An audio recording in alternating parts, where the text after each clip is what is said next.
Alright guys, स्वागत है आपका इस वीडियो में। तो फाइनली यहाँ पे ब्लैक टॉर्च का 6th एपिसोड आ चुका है और यहाँ पे हमें शिंजी और रेजे का सीन दिखाया जाता है जब वो थोड़े छोटे थे, मतलब ज्यादा भी छोटे नहीं थे, बड़े ही है। यहाँ पे उनका पिता होता है और वो इन दोनों को ट्रेनिंग करा रहा होता है। रीजे की सर पे चोट लग गई होती है और उसका जो बड़ा भाई होता है ना शिंजी, वो मेन फोकस होता है इनकी फैमिली का। ये दोनों यहाँ पे प्रैक्टिस कर रहे होते हैं, जिसके बाद हमें दिखाया जाता है कि यार शिंजी को काफी ज्यादा बुरा लग रहा होता है कि रीजी को चोट लग गई। तो रीजी कहता है कोई बात नहीं, मैं तुम्हारा स्टेपिंग स्टोन बन सकता हूँ जिससे कि तुम आगे सक्सेस ले पाओ।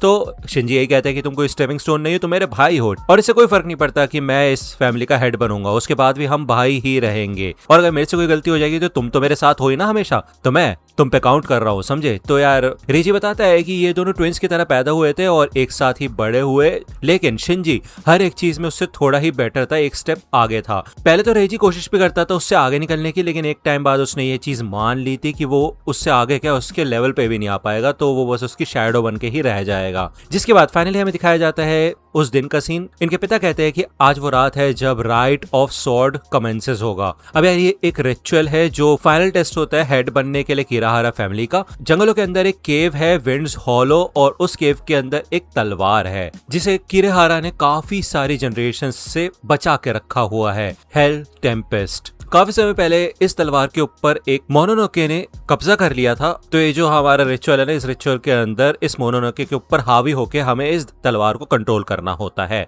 तो ये रिचुअल इन्होंने बचपन में भी देखा था, तब इनको समझ नहीं आया था कि ये क्या चल रहा है, लेकिन आज वो दिन आ चुका है जब शिंजी जाएगा केव के अंदर और वो ये कहते हैं कि चिंता मत करो, मैं बहुत जल्दी वापस बाहर आ जाऊंगा। लेकिन जैसे उसने वादा किया था वो जल्दी तो वापस आया, बट मोनोनोके उस पर हावी हो चुका था। आते साथ यहाँ पे शिंजी ने ज्यादातर लोगों को मार दिया था। उसके पिता उससे लड़ रहे थे।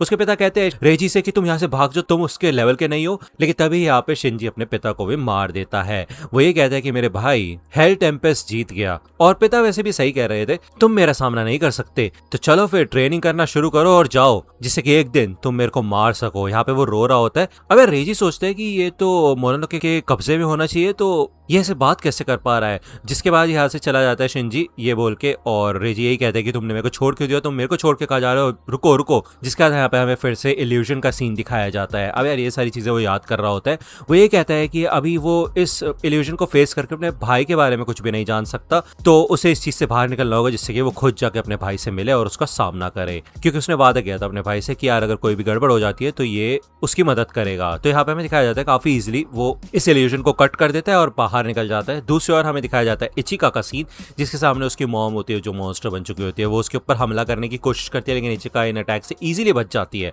और आते साथ भाई एक ही स्लाइस में काट देती है उसको। और वो ये कहती है कि तुम जैसे इल्यूजन मेरे को नहीं डरा सकता, मैं बच्ची तो है ना। जिसके बाद हमें दिखाया जाता है ये दोनों बाहर निकल चुके होते हैं और अभी भी जीरो और रागो अंदर होते हैं। रयोसुके बताता है कि इन दोनों की सिचुएशन भी काफी ज्यादा अलग है, क्योंकि जो ये लोटस ऑफ डेलिरियम है ना, ये सब्जेक्ट के इमोशनल इनसिक्योरिटीज और ट्रॉमास के ऊपर वर्क करता है। लेकिन इस समय इस लोटस के अंदर 2 सोल्स एक साथ हैं, तो पता नहीं अंदर क्या ही चल रहा होगा। तो हमें दिखाया जाता है ये जो मॉन्स्टर होता है ना, ये रागो और जीरो के ऊपर हमला कर रहा होता है। जीरो कहता है यार ये हद से ज्यादा खतरनाक है, ये है क्या चीज।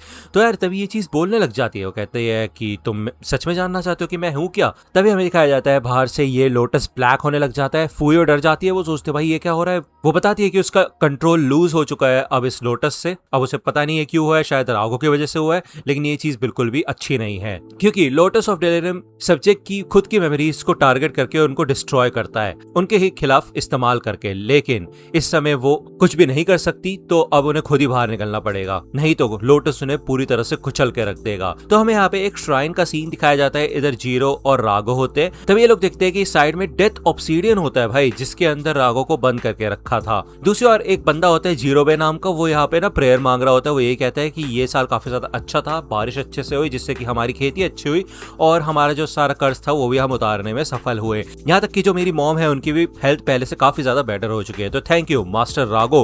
अब ये सुनकर तो जीरो और रागो दोनों शौक हो जाते हैं। हमें दिखाया जाता है इधर रागो होता है पुराना वाला। वो ये कहते हैं हे जीरोबे तुम फिर से यहाँ पे आ गए, और वैसे भी मैंने इन सब में कुछ नहीं किया, ठीक है ना। इस साल बारिश ने तुम लोगों का साथ दिया, इस वजह से खेती अच्छी हुई और तुम्हारी मॉम की तबीयत इतनी भी खराब नहीं नहीं थी, इसलिए वो ठीक हो गई। तो जीरो भी बताते नहीं नहीं ऐसी बात नहीं है, बाकी विलेजेस में पता है तुम्हें क्या हाल है, मोनोनोके ने लोगों को जीना हराम कर दिया है, उनको खा जाते हैं लोग, ठीक है, वो बहुत ज्यादा खतरे में है, लेकिन तुम यहाँ पे हो, तुम हमें प्रोटेक्ट कर रहे हो, इस वजह से वो यहाँ पे नहीं आते। तो राघव कहते हैं ना ऐसा कुछ नहीं है, मेरे को बस ये जगह पसंद है और जो बाकी मोनोनोकेज है वो इतने फट्टू है कि वो यहाँ पे आ ही नहीं रहे। तो जीरो भी कहते हैं वैसे तुम हो तो हमारे लिए काफी ज्यादा लकी, क्योंकि तुम्हारे आने की वजह से हमारा काफी ज्यादा फायदा हुआ है। तो वो यहाँ पे मछली और मूली छोड़ के जाता है राघव के लिए और कहता है ठीक है फिर मैं कल फिर से आऊंगा। तो राघव कहता है मत ही आना, जिसके बाद जीरो भी यहाँ से चला जाता है। तो यहाँ पे हमें बताया जाता है कि जो बड़ा सा मॉन्स्टर है ना ये राघव है, और ये बताता है कि ये उसकी मेमोरीज है डेथ ऑब्सीडियन में एंटर करने से पहले की। तो ये बात है 1730 की, 8th शोगुन का ईयर, योशिमुने टोकुगावा। उस समय यहाँ पे मोनोनोकेस को हर इंसान जाना करता था, फिर चाहे वो ओनी हो, गॉब्लिन्स हो, या फिर माउंटेन स्प्राइट्स हो, या लोकल डीटीज हो, लोग उनसे काफी ज्यादा डरते थे। तो हमें यहाँ पे उस दिन का सीन दिखाया जाता है कि एक बंदा आता है, वो यही कहता है कि पुराने दोस्त क्या हाल है तुम्हारे, और ये क्या है डेथ ऑब्सीडियन, ये तो हमारे लिए जहर की तरह है। तो राघव कहता है हाँ क्या हाल है तुम्हारे, जब भी तो वो सारे मोनोनोके हमसे दूर रहेंगे। तो राघव यहाँ पे पहचान जाता है कि ये तो उसी आदमी की आवाज है जो कि टैबलेट में से आ रही थी, उसे पक्का यकीन है तो यही वो आदमी है जिसने राघव को निकाला था डेथ ऑब्सीडियन से। तो ये लोग यहाँ पे बैठ के इनकी बातें सुनने लग जाते हैं। इस बंदे का नाम आमागी होता है, ये बताता है कि कुछ समय से इंसान काफी ज्यादा तेज हो चुके हैं और मोनोनोके उसके ऊपर हद से ज्यादा हमला कर रहे हैं, धीरे धीरे करके वो और भी ज्यादा ऑर्गेनाइज होते जा रहे हैं क्योंकि शोगुनेट उनका साथ दे रहा है। पिछले कुछ सालों में उन्होंने अपनी एक एंटी मोनोनोके फोर्स बनाई है जिसका नाम है ओनिवबान, और ये बेवकूफ लोग बिना देखे सोचे समझे सारे के सारे मोनोनोके को जान से मारते जा रहे हैं। तो ये सिचुएशन काफी ज्यादा खतरनाक है और हमारे ऊपर भी ये सिचुएशन आने वाली है, और ओनिवबान को तुम हल्के में मत लेना। हमें दिखाया जाता है यहाँ पे और भी सारे मोनोनोकेज होते हैं, और आमागी यही कहता है कि तुम हमारे को ज्वाइन कर लो जिससे कि हम एक साथ इनसे मिलकर लड़ सके, मैं चाहता हूँ कि तुम हमें अपना साथ दो। तो राघव साफ सुनते साथ ही मना कर देता है, वो कहता है मुझे इनसे कोई लेने देना नहीं है। भले ये मोनोनोके कहते हैं तुम बेवकूफ हो क्या, तुम भी ह्यूमंस की साइड जाना चाहते हो जैसे कि काफी सारे मोनोनोके जा चुके हैं। तो राघव ये कहते हैं कि मेरे को उससे कोई फर्क नहीं पड़ता, अगर वो कुछ ज्यादा खतरनाक हो गए और मेरे लिए आए तो मैं उनको खुद संभाल लूंगा। तो आमागी कहता है ठीक है फिर मैं तुम्हारा लॉजिक समझ रहा हूँ राघव, लेकिन तुम ये बात याद रखना जितने ताकतवर तुम हो ना तो तुम्हें छोड़ा नहीं जाएगा, मैं कल तक तुम्हारे आंसर का वेट करूंगा और कल फिर से आऊंगा, ठीक है। तो राघव कहता है मत ही आना। तो राघव का ये जो स्पिरिट होता है इल्यूजन, वो हमें बताता है कि मैंने ओनिवबान को उस समय सच में अंडर एस्टिमेट कर दिया था और मेरे को ये भी नहीं पता था कि आमागी की असली इंटेंशंस क्या है। अगले दिन यहाँ पे आमागी आता है और वो ये कहता है कि क्या बात है, ये विलेज सच में है काफी कमाल की, लैंड भी अच्छी है, पानी भी साफ है, हवा भी शुद्ध है। हमें दिखाया जाता है कि उसने उस बंदे का यानी कि जीरोबे का सर पकड़ रखा होता है, उसने मार दिया होता है इस गाँव के सब लोगों को, और माफी मांगता है राघव से। वो कहता है कि मैंने तुम्हारे खाने के लिए भी कुछ चीजें छोड़ दी है। तो ये सुन के तो राघव ट्रांसफॉर्म हो जाता है अपने असली फॉर्म में, और भाई एक काफी खतरनाक अटैक करता है छूटते साथ ही आमागी के ऊपर। अब यार ये जो अटैक होता है ना, इससे आमागी का एक लेफ्ट हाथ तो टूट ही जाता है, उड़ जाता है, साथ के साथ पूरा विलेज, इसका जो पूरा एरिया होता है विलेज के आसपास का, वो सब तबाह हो चुका होता है। आमागी कहता है ऐसा लगता है कि तुमने सब कुछ तबाह कर दिया है, मतलब इस गांव के लोगों को तो पहले ही मैंने और मेरे बाकी साथी मोनोनोकेस ने मार दिया था, लेकिन ऐसा लगता है कि तुम्हारे इस अटैक ने मेरे कॉमरेड्स को भी मार दिया है। तो बस अब तुम, मैं और ये डेथ ऑब्सीडियन बचा है यहाँ पे, लेकिन इन सब का जो दोष होगा ना वो तुम्हें ही मिलेगा, इंसान तुम्हारा साथ नहीं देने वाले। तो चलो फिर अभी भी तुम्हारे पास मौका है मेरा साथ देने का, बताओ तुम क्या करना चाहते हो, मेरा साथ दोगे या फिर इंसान और मोनोनोके दोनों के दुश्मन बन जाओगे मुझे मार के, तुम्हें चूज करना है राघव।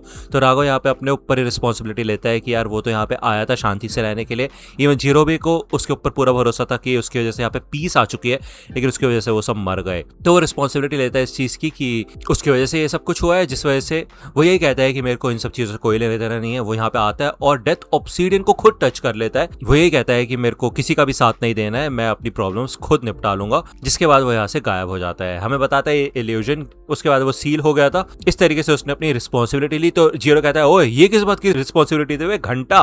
तो राघव एकदम शॉक हो जाता है, वो कहता है अरे हाँ तुम भी तो यहाँ पे हो। जीरो बताता है कि देखो याद रखना कि तुम अकेले नहीं हो राघव, मैं भी तुम्हारे साथ हूँ, जिस दिन तुम मुझसे मिले थे और तुमने मेरी जान बचाई थी तब से तुम अकेले नहीं हो। तो ये सुन के राघव थोड़ा खुश होता है और वो ये कहता है क्या बात है, पहले मैं ऐसे वादे किया करता था कि मैं किसी का साथ नहीं दूंगा, अकेले अकेले रहूंगा, किसी की तरफदारी नहीं करूंगा, और एंड में जाके क्या हुआ, मैं तुम जैसे लड़के से फ्यूज हो गया। हाँ, तो ये सुन के इस इल्यूजन को तो काफी गुस्सा आ रहा होता है, क्योंकि यार वो तो पुराने माइंडसेट वाला है, वो चाहता था कि वो हमेशा अकेला रहे, और वो इस वाले रागो से एग्री नहीं करता, जिस वजह से वो जीरो को मारना चाहता होता है, और उसके बाद वो ये कहता है कि मैं फिर से डेथ ऑब्सीडियन में चला जाऊंगा। लेकिन रागो यहाँ पे जीरो के साथ होता है और ये दोनों मिलकर साथ लड़ते हैं। हमें दिखाया जाता है कि ये लोटस क्रैक होने लग जाता है और रियोसुके सबको पीछे हटने के लिए कह देता है। बड़ा सा हाथ आता है रागो का और फाइनली यहाँ पे जीरो बाहर निकल चुका होता है। अब रियोसुके सोचते हैं कि देखते हैं अब चलो कि कुछ हमें पता चला या फिर नहीं चला, जिसके बाद जीरो सारे की सारी बातें बता देता है इन लोगों को। अब हाना कहते हैं कि क्या बात है, ये तो सच में काफी बड़ी न्यूज है, हमें इसकी रिपोर्ट बनानी चाहिए। तो रियोसुके कहते हैं हाँ हाँ हाँ, लेकिन इतना अच्छा वाइल्ड कार्ड हर रोज थोड़ा ना मिलता है,